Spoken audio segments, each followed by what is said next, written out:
Oke, assalamualaikum warahmatullahi wabarakatuh. Jumpa ketemu lagi dengan saya Ustadz Montahar. Kali ini saya akan belajar menterjemah teks Ihya Ulumuddin pada juz 2 halaman 288. Saya akan belajar untuk menterjemah dari paragraf ke paragraf, tentu dalam bahasa Indonesia. Baik, langsung saja kita mulai. Bismillahirrahmanirrahim. Hadithu Abi Umamata ma rafa'a ahadun akiratahu biginain ila ba'atha wa hulau syaiponaini alaman kibaihi yadribani bi'aqabihima ala sodrihi hatta yumsika ibnu abid dunya fi dhammil malahi wa tabarani fil kabiri wa huwa dhaifun. Hadis dari Umamah, tidaklah seseorang meninggikan suaranya dengan nyanyian kecuali Allah Subhanahu wa ta'ala akan mengutus untuknya dua setan di kedua bahunya yang memukul dadanya dengan tumit mereka hingga ia berhenti. Hadis ini diriwayatkan oleh Ibnu Abid Dunya dalam Dham al-Malahi dan oleh Al-Tabarani dalam Al-Kabir, namun hadis ini berstatus lemah. Qulna huwa munazzalun ala ba'dhi anwa'il ghina'i alladhi qaddamnahu wa huwa alladhi yuharriku minal qalbi ma huwa muradu syaitani minasyahwati wa iskil makhlukina.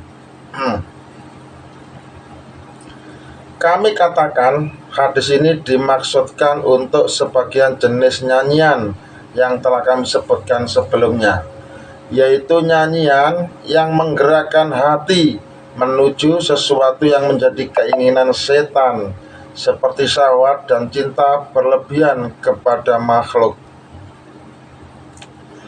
Fa'amma ma yuharriku syauqa ilallahi awi surura bil'idi au khuduthal waladi au kudumal ghaibi fahadha kulluhu yudhadu murada syaitani bidalili kissatil jariyataini wal habasati wal akhbari alati nakolnaha minasyahi.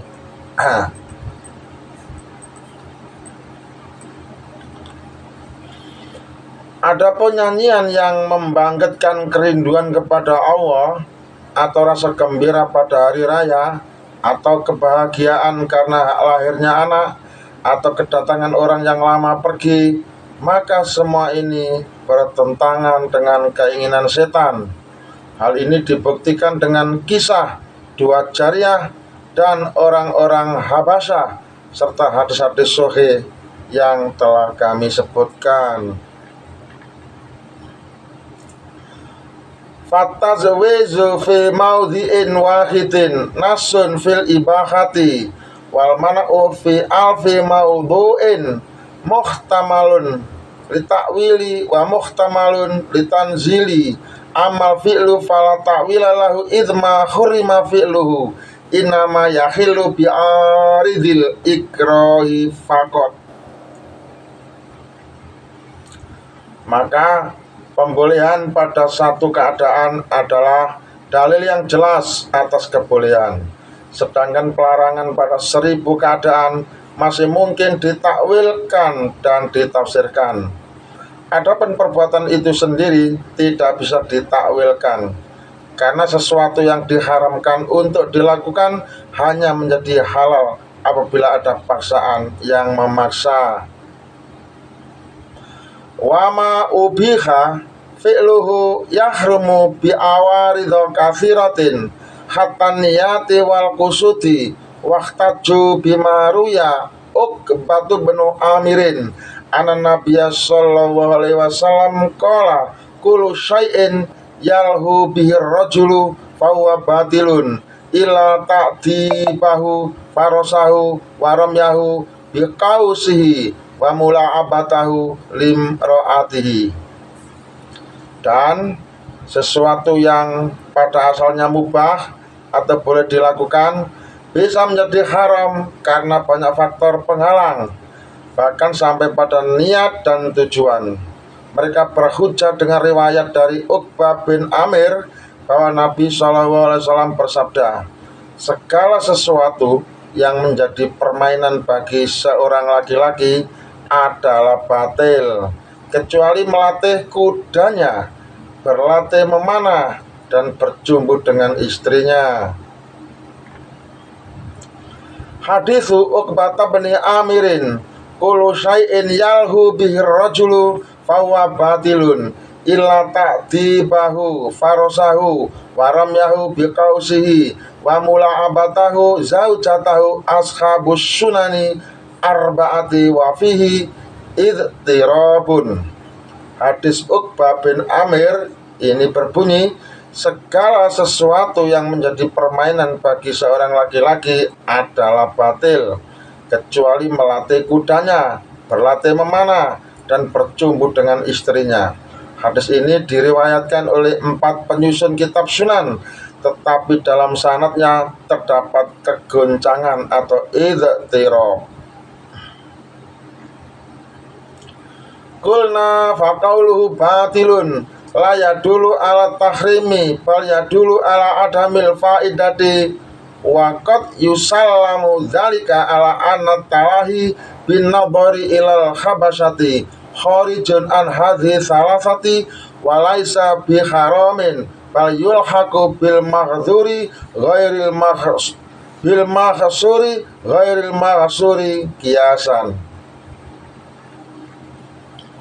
Kami katakan ucapan Nabi SAW yakni batil di sini tidak menunjukkan keharaman, tetapi menunjukkan sesuatu yang tidak bermanfaat dan bisa diterima, bahwa hiburan dengan melihat orang-orang Habasyah bermain sebagaimana dalam hadis yang sahih berada di luar 3 perkara tersebut, dan itu tidak haram, bahkan bisa disamakan dengan sesuatu yang dibatasi namun secara makna tidak terbatas atau sama dengan kias. Kaqaulihi sallallahu alaihi wasallam, la yakhilu damum ri'in muslimin ila bi ihta salasin fa innahu yulhaqu bi rabiun wa khamisun. Haditsu la yakhilu damum ri'in ila bi ihta salasin muttafaqun alaihi. Sebagaimana sabda Nabi Sallallahu Alaihi Wasallam, tidak halal darah seorang muslim kecuali karena salah satu dari 3 perkara. Padahal secara kias dapat ditambahkan perkara keempat dan kelima. Hadis tidak halal darah seorang muslim kecuali karena salah satu dari 3 perkara disepakati kesahihannya oleh Bukhari dan Muslim. Min haitsu benu Mas'udin fakadzalika mula'abatum imra'atihi la fa'idata lahu illa taladzudu wa fi hadza dalilun ala anna tafarruja fil basatini wa sama'a aswati tuyuri wa anwa'il muda'abati mimma yalhu birrajulu la yakhrumu alaihi syai'un minha wa in jaza wasfuhu bi annahu batilun. Dilihat dari perkataan Ibnu Mas'ud, maka bercumbu dengan istri sebenarnya tidak memiliki faedah selain mendapatkan kenikmatan. Dan ini menjadi dalil bahwa berjalan-jalan di kebun, mendengar suara burung, dan berbagai bentuk hiburan yang dimainkan oleh seseorang tidaklah haram baginya, meskipun boleh saja hal tersebut disebut sebagai batil atau tidak memiliki faedah dunia akhirat. Waqtaju biqauli Utsman radhiyallahu anhu, ma taghannaitu wala tamannaitu wala masastu zakari biyamini mudh bayatu biha Rasulullah sallallahu alaihi wasallam. Mereka juga berhujah dengan ucapan Utsman bin Affan radhiyallahu an. Sejak aku membaiat Rasulullah SAW, aku tidak pernah bernyanyi, tidak pernah berangan-angan, dan tidak pernah menyentuh kemaluanku dengan tangan kananku. Kulna fal yakunit tamani wa masud zakari bil yumna haraman ingkana hadza dalila tahrimil ghina'i famin aina yuthbatu anna Utsman radhiyallahu anhu kana la yadruku illal harama.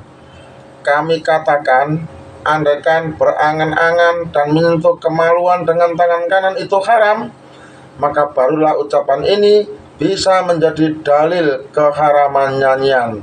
Tetapi dari mana bisa dipastikan bahwa Utsman radhiyallahu an tidak meninggalkan sesuatu kecuali yang haram?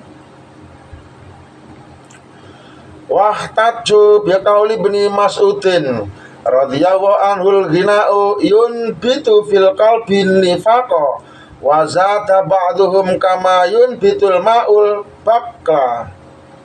Hadis ibni Mas'udin al-ghina'u yunbitun nifaqa fil qalbi kama yunbitul ma'a al-bakla. Qala al-musannifu wal marfu'u ghairu sahihin li'anna fi isnadihi malam yusamma. Maka juga berhujah dengan perkataan Ibnu Mas'ud radhiyallahu an. Nyanyian menumbuhkan kemunafikan dalam hati, dan sebagian menambahkan sebagaimana air menumbuhkan sayuran. Namun penulis atau musannif berkata, hadis yang marfu disandarkan kepada Nabi SAW tidak sahih karena dalam syaratnya terdapat perawi yang tidak disebutkan namanya. Rawahu Abu Dawud wa huwa fi riwayati Ibnil Abdi laisa fi riwayatil Lu'lu'i wa rawahu al-Baihaqi marfu'an wa mauqufan wa rafa'ahu ba'duhum ila Rasulillah sallallahu alaihi wasallam wa huwa ghairu sahihin. Hadis ini diriwayatkan oleh Abu Dawud dan ada dalam riwayat Ibnu Al-Abd, tetapi tidak ada dalam riwayat Al-Lu'lu'i. Al-Baihaqi meriwayatkannya baik secara marfu, maksudnya sampai kepada Nabi, maupun mauquf, hanya sampai sahabat. Sebagian orang meriwayatkannya dengan mengangkat sampai kepada Rasulullah SAW, tetapi riwayat itu tidak sahih. Qalu wa marra ala bani Umar radhiyallahu anhuma qaumun muhrimuna wa fihim rajulun yataghanna faqala alala asma'allahu lakum. Disebutkan bahwa Ibnu Umar radhiyallahu an pernah dilewati oleh sekelompok orang yang sedang berikhram, dan di antara mereka ada seorang yang bernyanyi. Maka Ibnu Umar berkata, ketahuilah, semoga Allah tidak memperdengarkan suara kalian. Ketahuilah, semoga Allah tidak memperdengarkan suara kalian. Wa an Nafi'in annahu qala kuntu ma'a bani Umar radhiyallahu anhuma fi tariqin fasami'a zimarata ra'in tawadhu'a usbu'aihi fi udhunaihi thumma adala anit tariqi falam yazal yaqulu ya Nafi'u atas ma'u dzalika hatta qutula fa akhraja usbu'aihi wa qala hakadha ra'aitu Rasulullah sallallahu alaihi wasallam sana'a. Dari Nafi', ia berkata, aku pernah bersama Ibnu Umar radhiyallahu an di sebuah jalan. Lalu ia mendengar suara seruling seorang pengembala. Maka Ibnu Umar menutup kedua telinganya dengan jari-jarinya, lalu keluar dari jalan itu. Ia terus bertanya, wahai Nafi', apakah engkau masih mendengarnya? Aku menjawab, tidak. Maka ia mengeluarkan jari-jarinya dari telinga dan berkata, seperti inilah aku melihat Rasulullah SAW melakukannya. Haditsu Nafi'in kuntu wa ibnu Umar fi tariqin fasami'a zimarata ra'in fawadha'a usbu'aihi fi udhunaihi al-haditha wa rafa'ahu Abu Dawud wa qala hadza haditsun munkarun wa qala al-Fudailu ibnu Iyadzin rahimahullahu ghina'u ruqyatuz zina. Hadis Nafi' tentang Ibnu Umar yang menutup telinganya saat mendengar suara seruling diriwayatkan oleh Abu Dawud dan dinilainya sebagai hadis mungkar atau hadis yang lemah. Dan Al-Fudail bin Iyad rahimahumullah berkata, nyanyian adalah mantra yang menyeret kepada zina. Wa qala ba'dhuhumul ghina'u ra'idun min ruwatil fujuri. Sebagian dari mereka berkata, nyanyian adalah pemandu dari sekian banyak pemandu kefajiran. Wa qala Yazid bin Walid iyyakum wal ghina'a fa innahu yunqisul haya'a wa yazidu syahwata wa yahdimul muru'ata wa innahu la yanubu anil khamri wa yaf'alu ma yaf'aluhu as-sukru fa in kuntum la budda fa'ilina fajannibuhu nisa'a fa'inal ghina'a da'iyatuz zina. Dan Yazid bin Al-Walid berkata, jauhilah nyanyian karena ia mengurangi rasa malu, menambah syahwat, meruntuhkan kehormatan, dan benar-benar bisa menggantikan khamr, minuman memabukkan, serta melakukan apa yang dilakukan oleh mabuk. Jika kalian benar-benar harus melakukannya, maka jauhkanlah nyanyian dari para wanita, karena nyanyian adalah pengundang zina. Fanaqulu qaulu bani Mas'udin radhiyallahu anhu yunbitu nifaqa arata bi fi haqqil muhanni fa inna fi haqqihi yunbitu nifaqa id gharaduhu kulhu an yu'raba nafsahu ala ghairihi wa yurawija sautahu alaihi wa la yazalu yunafiku wa yatawaddatu ila nasi liyarghabu fi ghinaihi. Maka kami katakan ucapan Ibnu Mas'ud radhiyallahu an bahwa nyanyian menumbuhkan kemunafikan, maksudnya adalah dalam konteks seorang penyanyi, karena memang bagi penyanyi hal itu menumbuhkan kemunafikan, sebab tujuan utamanya hanyalah menampilkan dirinya di hadapan orang lain dan memasarkan suaranya kepada mereka. Ia terus-menerus bermuka manis dan menjilat agar orang tertarik kepada nyanyiannya. Wa dzalika aidan la yujibu tahriman fa inna laisa thiyabul jamilatu wa rukubul khayli wal muhallajati wa sairu anwa'iz zinati wa tafakhuru bil harthi wal an'ami wa zar'i wa ghairi dzalika yunbitu fil qalbi nifaqa wa riya'a. Namun hal itu juga tidak secara otomatis menjadikannya haram, sebab memakai pakaian yang indah, menunggang kuda yang bagus, berbagai macam perhiasan, serta berbangga dengan ladang, ternak, dan tanaman, dan yang semisalnya, semuanya juga bisa menumbuhkan sifat munafik dan riak di dalam hati.